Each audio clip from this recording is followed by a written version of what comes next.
truth. Confusion about God's will. Confusion about all manner of things that are running through people's minds. And that confusion reigns today, it seems. Things haven't changed much. But these verses we have looked at this morning, I believe we have to say, contain the will of God for us. There ought not be any confusion. There doesn't have to be any question. You see, God has provided for us in the matter of His will. He's provided the answer. He's provided that which we need. He's provided that which you are looking for. I heard the story of a man several years ago who was trapped in his house during a flood. His house was surrounded by those floodwaters, and they were rising swiftly up the steps, up to the first floor, and they began to go up into the walls of the first floor. And so he went up to the second floor, and they continued to rise. So he found himself out on the roof of his house with the floodwaters surrounding him. And he looked around, he looked at the situation, and the fear of being swept away, the fear of being lost in those waters by that current just gripped him. So he began to do the only thing that he knew to do. He cried out these words, "God, please deliver me." And as he was praying, a tree growing on the other side of the bank of the river fell, and it fell right by his house. It gave him a way to cross over to safer and drier land. He looked at that tree, and he continued to pray, "God, deliver me."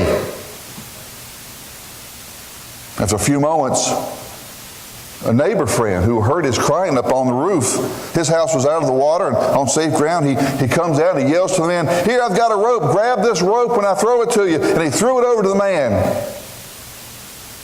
The man replied from the top of his house, "God is going to deliver me.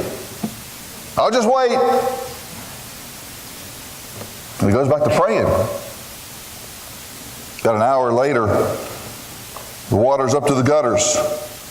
The man continues to pray. And he hears something, looks up, and here's a rescue boat coming his way. And the guy in the boat says, "Hey, buddy, we're here to rescue you. Climb into the boat." And he says, "No, my God is going to deliver me." And he continues to pray. He prays for another hour or so. And he hears something. He looks up, and there's a National Guard helicopter hovering over him.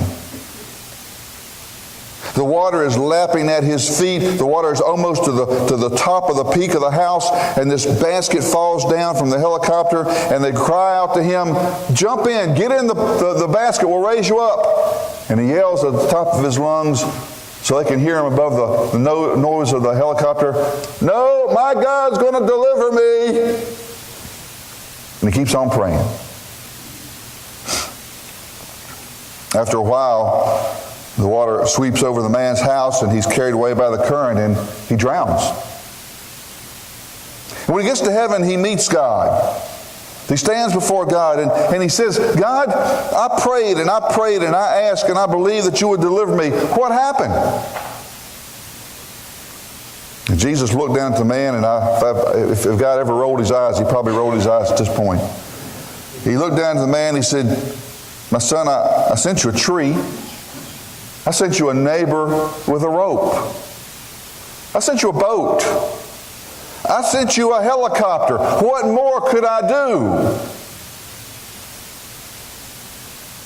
The point to that story is this. God has given in His Word information to us that is a response to our cries, which is an answer to our prayers, and which will deliver us from the confusion of determining what God's will is. All we have to do is read it and obey it. God has given to us His Word. And contained in this word are God's instructions, His commands, His plans, and His will for us as His children. What more would you have for Him to do? It's up to us now, isn't it? He's given us His word. Let's obey it. God's revealed will is clear. He wants of us holiness of life. He wants of us to have our sins forgiven.